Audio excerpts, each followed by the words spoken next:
In this Star Wars Battlefront 2 news update video, I will be sharing with you some good news following how the game has been completely unplayable for the past week or so. Before we do dive into all of today's news though, make sure you do subscribe to this channel so you won't miss any future news updates on Battlefront 2 and any future content involving Kyber v2. So, over the past week or so, hackers have stepped up their attacks on the PC version of the game a lot. Previously, and for quite some time now, some servers in Galactic Assault would be unplayable, but it has since moved to Supremacy in the last few days, and other server regions, and even smaller game modes, which were, again, previously unaffected. This is what it looks like to play Star Wars Battlefront 2 on PC. They are able to do this on a mass level due to the use of virtual machines. They are even streaming themselves doing it. It's completely out in the open. So originally, this video was not going to have any good news in it whatsoever. It was all bad, and then minutes before I went to upload the video, a big, great announcement came in, and it was that EA have actually fixed the main issue that's been plaguing Battlefront 2 over the past week or so. Basically, the team behind Kyber, the platform we all know and love that will keep Battlefront 2 going for many years to come, put out a blog post, and this is what it had to say. A server-side fix has been deployed. They say that they can confirm EA have deployed a server-side fix to prevent some of the exploits from being used to interfere with official game servers. Whilst they can't share any details due to the sensitivity of what's going on, they can confirm that EA are listening and they will continue to work on fixes independently, as well as in collaboration with the Kyber team and the wider Battlefront 2 modding community. Hopefully the fixes that EA do implement are coming in the very near future and Battlefront 2 continues to go without many hiccups like the past week or so. As I've been saying for quite some time now, EA is happy with what's been going on the modding side and the Kyber side. It's all good. It's not going to cause any issues, and they're working with them to help resolve this whilst also sorting it out themselves, which is what they've done today.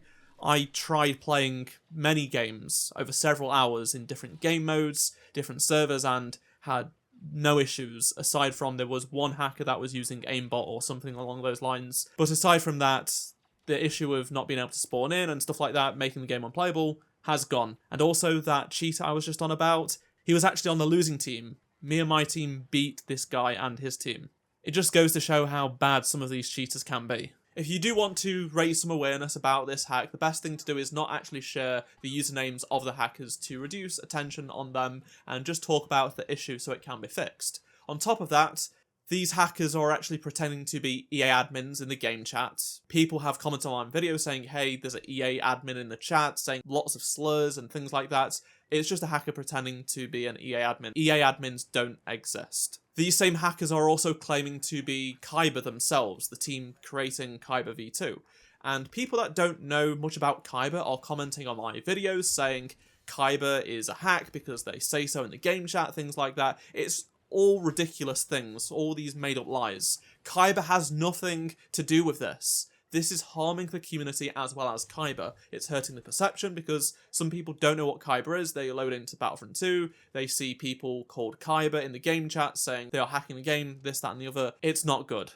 Battlefront being unplayable somewhat was not the worst thing to happen over the past week or so. It's been targeted harassment, doxing, swatting and all kinds of things. Kyber teams say that they've observed a rise in attempts to impersonate Kyber staff, EA developers, content creators, and other known members in the community. If you do happen to see things like this going on though, make sure you do report it to someone at EA or the Kyber team. Apparently, the uploader of this spawn block mod claimed he released it because a hacker group stole it from him and they were trying to scam people with it. So we have hackers beefing with each other too over this. I want to make something very clear. This issue is only occurring on PC and can't happen on consoles. There are no hacks for consoles whatsoever. People say there are, there just isn't. You can cheat by glitching multiple heroes. Yes, that's a cheat, but it's not actively injecting something into the game. It's using an exploit that's in the game that DICE didn't fix. Also, anyone spreading the absolutely stupid conspiracy theories such as EA are doing the hacking themselves, on their own game, just need to stop talking about this game online.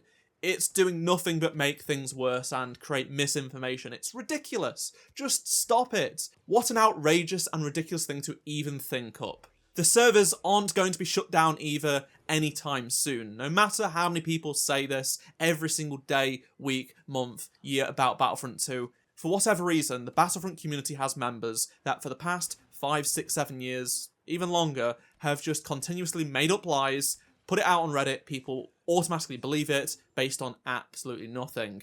And it's gotten even worse over the past 5 years since the Scarif update. Whenever there is a server issue with all EA servers, the first thing people do is take to the Battlefront subreddit or the Discord and say, Battlefront 2's been shut down permanently. No, it's just an outage that's affecting not just EA games, but other game publishers and their servers. It's just so frustrating that we still have to fight misinformation 8 years on from the release of this game. Those that are claiming that nothing will be done also don't remember that just a few years ago there was the 1 HP bug and hack, which broke Battlefront 2. It was unplayable, and despite development stopping on the game, EA still had a team fix that issue, which turned Battlefront 2 from being unplayable to being fixed for the last few years. Due to how severe this new issue is, no doubt they will have to fix it much like before. People love to act like EA has done absolutely nothing for Battlefront 2 since the Scarif update, which is just not true. They fixed the 1 HP hack and do routine server maintenance every 6 months or so. Again, when the servers go down for server maintenance to keep this game going, people claim that EA are shutting down the servers forever, which they actually announce that server maintenance is happening days in advance and explain what's going on. But again, this community just has this weird love for spreading misinformation based on absolutely nothing and just dooming everything. I don't get it.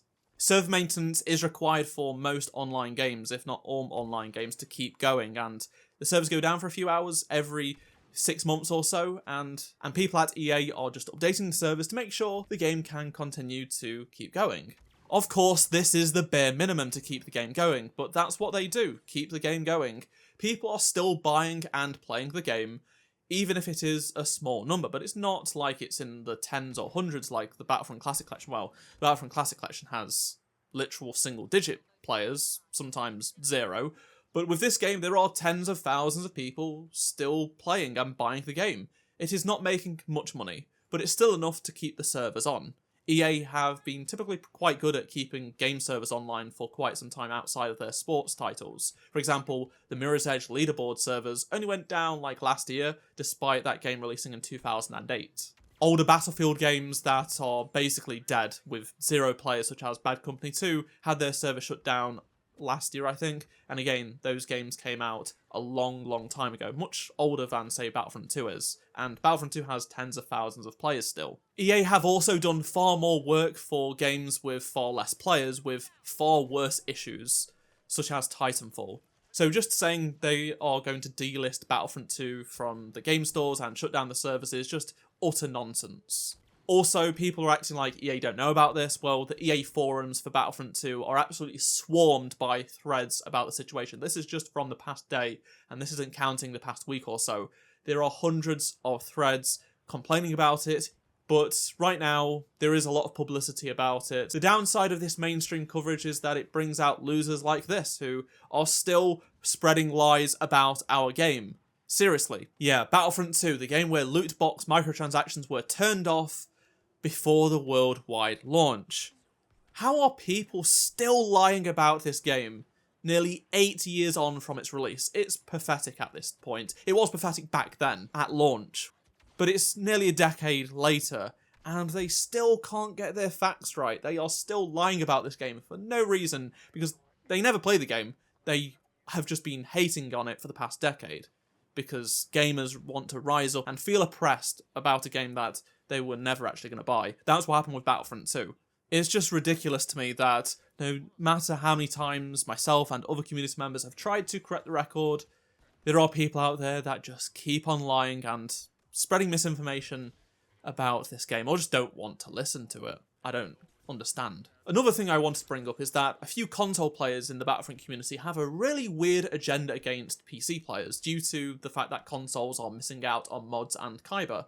Plus they think that console is so much more popular than PC right now that it does not deserve to be looked after. The truth is, during Battlefront 2's life cycle, so from launch and throughout its live service, the PC version of the game was a very small percentage of the player base, much like Battlefront 2015, as the overwhelming majority of people that play Star Wars games, and Battlefront specifically, played on PlayStation, and then the next subsection would be on Xbox. The largest slice of the pie was console, but PC was still popular enough. But it didn't mean anything.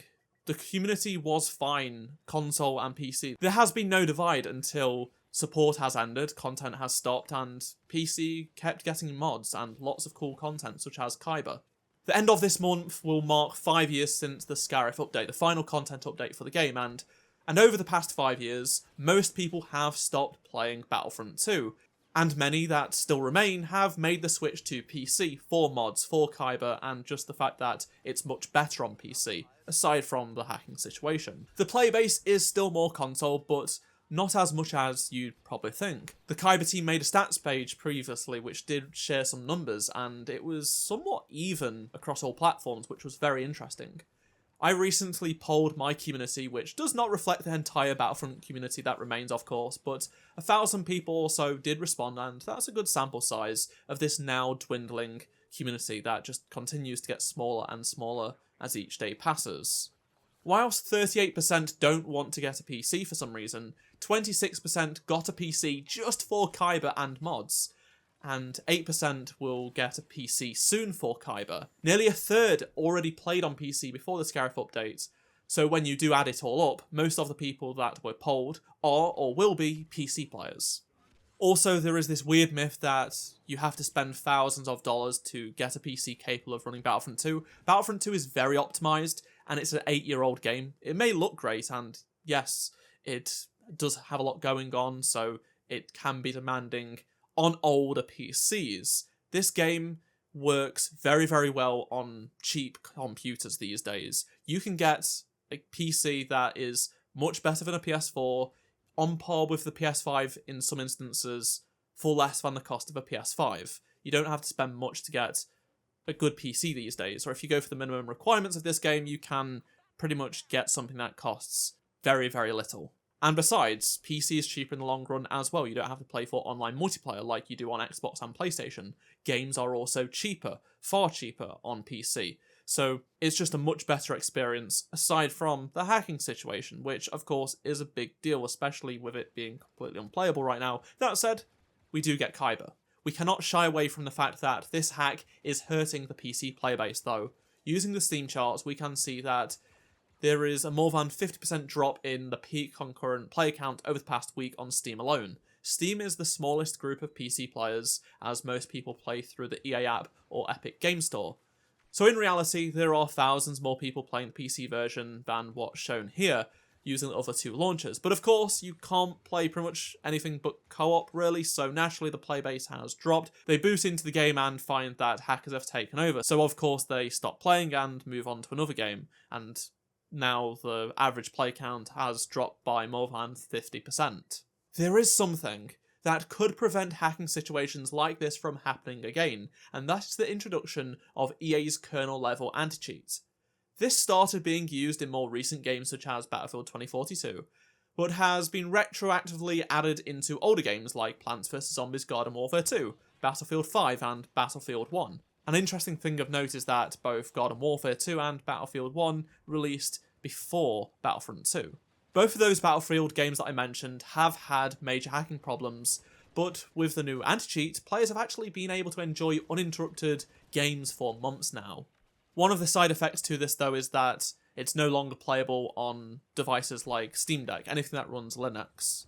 For the longest time, I've had a feeling that EA and DICE were going to add their new anti-cheat into Battlefront 2 given Battlefield 1 getting it, but it will come at a cost if they do choose to move forward with it. The issue is, if it does come to Battlefront 2, it would mean the end of modding as we know it, because it is a kernel-level anti-cheat. That also will likely cause issues for Kyber. It could potentially kill the whole project. We have two options. We either suffer from hackers like we are right now and keep cosmetic mods offline and online if that's even possible, or lose mods completely and even Kyber, but get rid of hackers. What would you choose? Let me know down in the comment section below. Of course, if there are any updates to this situation, I will make a video, so make sure you do subscribe for that. If Kyber was fully out, this would be a lot less of an issue because people could just play on Kyber. However, the Kyber team are still working on bugs so they can handle far more playtesters. They want, and we need, the Kyber launch to be right. Doing a bad job will only cause community resentment and harm the future of the game we love. For whatever reason, people are just a bit fickle with this game and parts of the community, so if Kyber was to launch busted, even though it was because there was just so many people trying to log on, people would give up and not return. We cannot have that happen again. It happened with the Battlefront Classic Collection, and we just don't want a repeat of that at all. Whilst Kyber largely does function pretty well right now, there are still bugs, and fixing as many of those before a full launch is the best way to do it, because they have no competition. There is no multiplayer Star Wars game now. Star Wars Hunters are being shut down.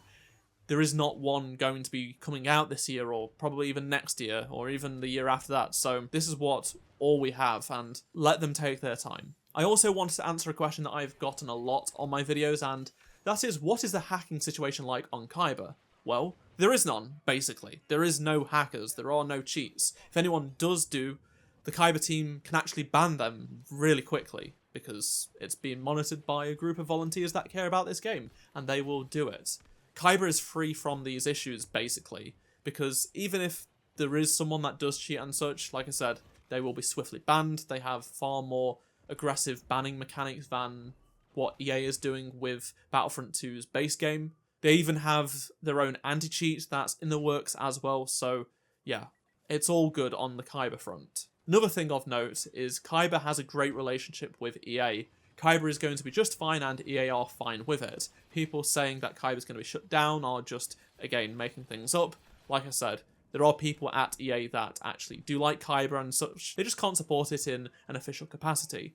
I will also mention that the lead developer and founder of Kyber has since exited the project to go and work for EA. So yeah, they do like Kyber, even if it's not officially supported. I would love to hear your thoughts on anything I've talked about in this video, so please do let me know down in the comment section below. I'd really appreciate it. If you enjoyed this video, please do drop a like, subscribe so you don't miss any future Star Wars Battlefront 2 videos, and of course, Kyber updates when they do happen. If you did miss any of my previous videos, including the Kyber updates, click on the playlist on screen right now, and I shall see you in my next video. Goodbye.